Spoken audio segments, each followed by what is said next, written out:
मैं प्रौद्योगिकी का राजा हूँ। अध्याय 19 मॉक परीक्षा भाग 1।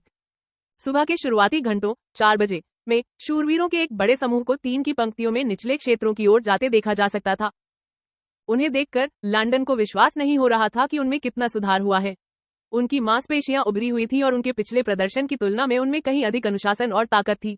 वे सभी सीधी मुद्रा, मजबूत शरीर और अटल दृढ़ संकल्प वाले थे।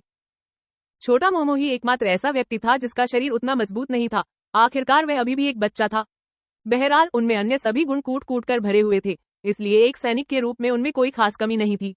वह अधिक परिपक्व लग रहा था और अपनी उम्र के हिसाब से बहुत आत्मविश्वासी लग रहा था।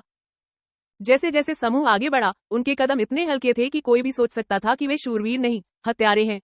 लैंडन ने उन्हें छलावरण का महत्व और दुश्मन को आश्चर्य का तत्व देना सिखाया था। इस युग में शूरवीर गर्व से और सम्मान के साथ लड़ते थे, यह साबित करने के लिए कि वे शक्तिशाली थे, अपनी आकर्षक चालें दिखाना पसंद करते थे। उन्होंने सोचा कि इधर उधर छिपना कायरता का काम है और यह ताकत की कमी को दर्शाता है। लेकिन लैंडन इससे सहमत नहीं थे। युद्ध में अपने साथियों की रक्षा करते हुए अपने प्रतिद्वंद्वी को खत्म करने का सबसे आसान और सुरक्षित तरीका ढूंढना सच्ची ताकत का परिचय देता है। जितनी कम जनहानि होगी उतना अच्छा होगा। वास्तव में लैंडन ने उन्हें सिखाया था कि भूमि जाल कैसे स्थापित करें और विभिन्न युद्ध रणनीतियों के साथ कैसे आएं। उन्होंने विशेष रूप से उन्हें सिखाया कि कैसे किसी के सभी दबाव बिंदुओं, विशेषकर उसकी गर्दन के पिछले हिस्से पर प्रहार करके उसे बाहर कर दिया जाए। चूंकि परीक्षा के पहले चरण में तलवारों की अनुमति नहीं थी, इसलिए उन्हें अपने हाथों और दिमाग का उपयोग करना होगा। इसलिए उन्होंने उन्हें बुनियादी मार्शल आर्ट और आत्मरक्षा रणनीतियां सिखाईं। सैन्य परीक्षा से 2 सप्ताह पहले लैंडन ने 3 छोटी पहाड़ियों का पता लगाया था जो खेत या किसी भी संपत्ति से बहुत दूर थी। प्रत्येक पहाड़ी पेड़ों और बहुत सारी झाड़ियों से घिरी हुई थी, जो इसे छलावरण और जाल के लिए उपयुक्त बनाती थी। कुछ हिस्सों में रेत के गड्ढे भी थे, जबकि अन्य में छोटी धाराएं थी जो स्पष्ट रूप से समुद्र की ओर जाती थी। वह संपूर्ण था। लैंडन ने प्रत्येक टीम को अपने आधार के रूप में एक मिनी हिल दी थी और उन्हें आगामी परीक्षा के लिए अपना आधार लकड़ी के शेड और बूबी ट्रैप बनाने के लिए कहा था। हालांकि उन्होंने उन्हें परीक्षा की प्रकृति नहीं बताई, लेकिन वे तुरंत समझ गए कि आगामी परीक्षाओं में प्रत्येक टीम एक दूसरे का सामना करेगी। इसलिए उन्होंने परीक्षा की तैयारी शुरू कर दी। एक बार जब वे पहुंचे तो लैंडन ने 3 की पंक्तियों में खड़े लोगों को देखा और बहुत प्रसन्न हुए। अब वे धरती पर मौजूद सैनिकों की तरह दिखते और काम करते थे। परीक्षा के 2 चरण होंगे। चरण 1 में रणनीति और दुश्मन की घुसपैठ शामिल होगी, जबकि चरण 2 में तलवारबाजी शामिल होगी। आज हम केवल चरण 1 पर ध्यान केंद्रित करेंगे, जबकि कल चरण 2 पर ध्यान केंद्रित करेंगे, लैंडन ने कहा। जब वह बोल रहे थे तो कमांडर लूसियस और बटलर नाथन ने प्रत्येक टीम के सामने बक्से रखे। आपके सामने वाले बक्से में प्रत्येक टीम के हेडबैंड, रस्सियां और झंडे हैं। जोश की टीम लाल हेडबैंड पहनेगी, माप की टीम पीले हेडबैंड का उपयोग करेगी और गैरी की टीम बैंगनी हेडबैंड का उपयोग करेगी। प्रत्येक बॉक्स में रस्सी के 50 टुकड़े भी हैं कैदियों को बांधने के लिए। प्रत्येक टीम के पास 5 झंडे होने चाहिए जिनका रंग टीम के हेडबैंड के समान हो। आपके हेडबैंड को आपके सिर, कलाई, बाहों और यहाँ तक कि आपके पैरों पर भी पहना जा सकता है। इन्हें आप जहाँ चाहे पहन लें। अब अपने हेडबैंड लगा लें। टीम के कप्तान ने तुरंत अपने बक्से ले लिए और प्रत्येक हेडपीस को तेजी से वितरित किया। लैंडन प्रभावित हुआ। पुरुषों ने अपनी पंक्तियां नहीं तोड़ी और बस अपनी टीम के कप्तान द्वारा उन्हें हेडबैंड देने का इंतजार किया। कुछ ने उन्हें अपने पैरों पर रखा, दूसरों ने अपनी कमर, बाहों आदि पर। किसी ने उन्हें सिर पर नहीं बिठाया। लैंडन मुस्कुराया। वे चतुर थे। ये तथाकथित हेडबैंड बहुत पुराने किसान कपड़ों से काटे गए कपड़ों के टुकड़े मात्र थे। एक बार जब लैंडन ने देखा कि उनका काम पूरा हो गया है, तो उसने जारी रखा। आज रात प्रत्येक टीम को अपने आक्रामक और रक्षात्मक पक्षों के साथ आना चाहिए। आपका लक्ष्य कम से कम एक दुश्मन ध्वज या कम से कम 50 दुश्मन हेडबैंड इकट्ठा करना है। मैं आपके झंडे को छिपाने या इस लड़ाई में शामिल होने के बारे में कोई सलाह या सहायता नहीं दूंगा। क्या आप सब समझते हैं? उन्होंने झट से सैन्य सलामी दी और चिल्लाए, सर। हाँ सर।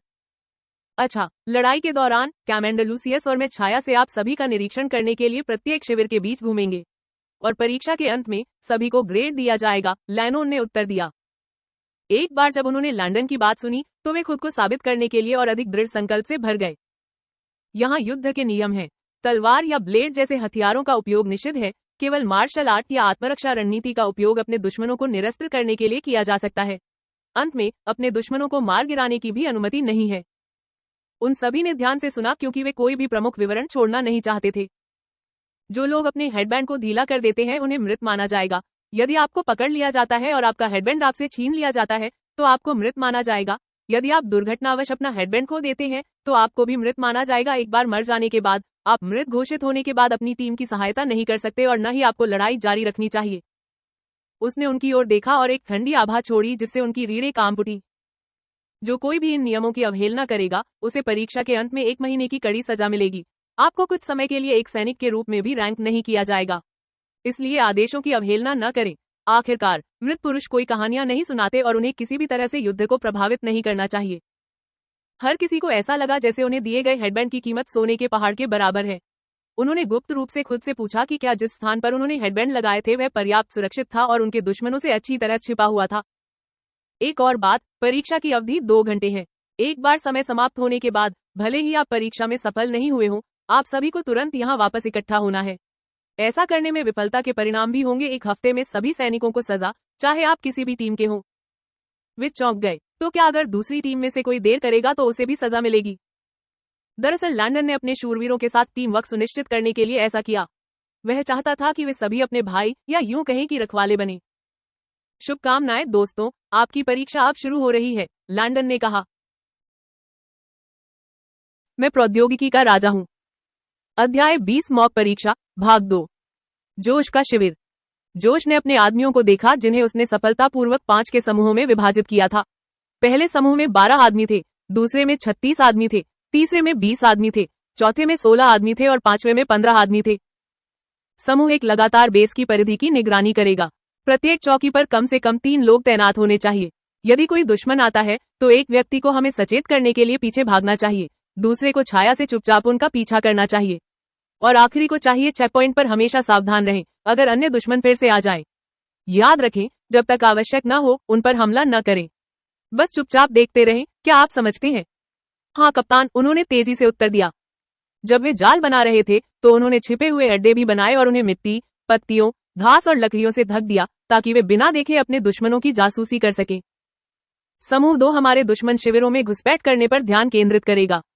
चूंकि आप संख्या में 36 हैं, 18 आदमी गैरी के शिविर में घुसपैठ करेंगे जबकि अन्य आधे मार्क के शिविर में घुसपैठ करेंगे। 18 में से अपने आप को 6 समूहों में विभाजित करें और सभी प्रवेश द्वारों से शिविर में घुसपैठ करें। एक बार जब आपकी स्थिति से समझौता हो जाए तो भाग जाएं और सावधानी से बेस पर लौट आएं। हाँ कैप्टन, समूह 2 ने उत्तर दिया। समूह 3 को सभी जाल स्थानों पर तैनात किया जाएगा। प्रत्येक जाल की सुरक्षा में 3 लोग होने चाहिए। एक बार जब दुश्मन जाल में फंस जाए तो उनके हेडबैंड सुरक्षित करें और उन्हें कैदी के रूप में ले लें या उन्हें मुक्त कर दें। एक बार कैदी और उनके हेडबैंड सुरक्षित हो जाएं, एक व्यक्ति को तुरंत वापस जाना चाहिए और छोटे मोमो को हेडबैंड देना चाहिए। एक बार जाल के पास अपनी स्थिति में लौट आना चाहिए और अन्य 2 को जाल फिर से लगाना चाहिए और एक और दुश्मन मुठभेड़ की प्रतीक्षा करनी चाहिए। हाँ कैप्टन, समूह 3 ने उत्तर दिया। समूह 4 झंडों की सुरक्षा का प्रभारी होगा। मैं निश्चित रूप से एक को अपने पास रखूंगा। 4 के समूह में पहाड़ी के चारों ओर फैल जाओ और झंडों की रक्षा करो। याद रखें कि ऐसा स्थान चुने जो ऐसा न कर सके, आसानी से दुश्मन के पास अपनी स्थिति छोड़ दे। हाँ कप्तान, उन्होंने भी उत्तर दिया। अंत में समूह 5 में 3 उप समूह होंगे जिनके प्रभारी होंगे हमारे मुख्य आधार की रक्षा करना, छोटे मोमो की रक्षा करना और खुद की रक्षा करना। याद रखें, छोटा मोमो वह है जिसके पास सभी दुश्मन हेडबैंड होंगे। यदि कोई अन्य दुश्मन सभी चुरा लेता है, हेडबैंड पाने के लिए हमने कड़ी मेहनत की, फिर हम यह लड़ाई हार जाएंगे। हालांकि मुझे नाइट कैप्टन के रूप में अपने कौशल पर भरोसा है, इसलिए हमें अप्रत्याशित के लिए योजना बनानी चाहिए। इसलिए यह आपका कर्तव्य है, मेरी रक्षा करने की जिम्मेदारी। हाँ कैप्टन, समूह 4 ने उत्तर दिया। गैरी की पहाड़ी का बाहरी इलाका। सैनिकों का एक समूह चुपचाप झाड़ियों और पेड़ों में छिप गया, ध्यान से अपने शिकार के उनके करीब आने का इंतजार कर रहा था। उन्होंने अपने शत्रुओं पर घात लगाकर हमला करने की योजना बनाई थी। उन्होंने अपने चेहरे, गर्दन और हाथों को मिट्टी से रंग लिया था और अपने बालों पर पेड़ की शाखाएं, पत्तियां और घास चिपका ली थी। यह स्पष्ट था कि उन्होंने अपनी त्वचा से सारी चमक हटाने की यथासंभव कोशिश की थी। किसी के लिए भी उन्हें इस तरह के सैन्य छद्मवेश में पहचानना बेहद मुश्किल होगा। इन्हीं सैनिकों में से एक थे बेरी जैक्स। वह एक पेड़ के पीछे खड़ा था, अपने शिकार के करीब आने का इंतजार कर रहा था और अपने छद्मवेश के रूप में पेड़ों की शाखाओं को पकड़ रखा था। कुल 4 लोग उनके क्षेत्र में घूम रहे थे। एक बार जब दुश्मन काफी करीब आ गया तो बेरी और उनकी टीम तेजी से बाहर निकल गई। बेरी उनमें से एक आदमी के पीछे पहुंची और उसने अपनी उंगलियों को तेजी से उस आदमी के कान के पीछे, जबड़े और गर्दन के बीच के गड्ढे में दबा दिया। यह क्षेत्र पैरोटिड लिम्फ नोड था। फिर उसने कान को मुट्ठी में पकड़ लिया और नीचे से ऊपर की ओर झटका देते हुए कान को ऊपर की ओर अपनी ओर मोड़ लिया। जिस सैनिक का कान पकड़ा गया था उसने महसूस किया कि उसका पूरा शरीर सुन्न हो गया है और वह हार कर अवचेतन रूप से अपने घुटनों पर गिर गया। बेरी ने तेजी से सैनिक का हेडबैंड उतार दिया और अपनी रस्सी का उपयोग करके सैनिक को कैदी की तरह बांध दिया। जब तक उनकी टीम का काम पूरा हो गया, वे पकड़े गए सैनिकों को उनके बेस के बाहरी इलाके में ले गए। उन्होंने सोचा कि चूंकि सैनिक अब मृत हो चुके हैं, इसलिए वे अब उनके शिविर में हस्तक्षेप नहीं कर पाएंगे। अतः उन्होंने उन्हें मुक्त कर दिया और अपने मुख्य अड्डे पर लौट आए। जैसे ही लैंडन ने सिस्टम के मॉनिटर के माध्यम से देखा, उसने बेरी और उसकी टीम का मानसिक रूप से ध्यान रखा। विशेषकर बेरी, जब दुश्मन आए तो उसने ही लोगों को हमला करने का संकेत दिया। यदि बेरी कुछ सेकंड देर से होते तो यह घात पूरी तरह विफल हो जाता। यहाँ तक कि अपने दुश्मनों से निपटने में बेरी की फुर्ती और निर्णायक क्षमता भी उल्लेखनीय थी। उनकी टीम के अन्य लोग अच्छे थे, लेकिन बेरी स्वाभाविक थे। ऐसा लग रहा था जैसे वह हत्यारा बनने के लिए ही पैदा हुआ हो। लैंडन प्रसन्न हुआ। जोश का शिविर। जैसे ही ट्रे और उनकी टीम ने मार्क के शिविर को छोड़ा, उन्होंने पहले जोश के शिविर की परिधि का निरीक्षण करने का निर्णय लिया। वे जानते थे कि उनके सभी कैप्टन मार्क की तरह है, कैप्टन जोश भी परिधि के चारों ओर लोगों को तैनात करेंगे।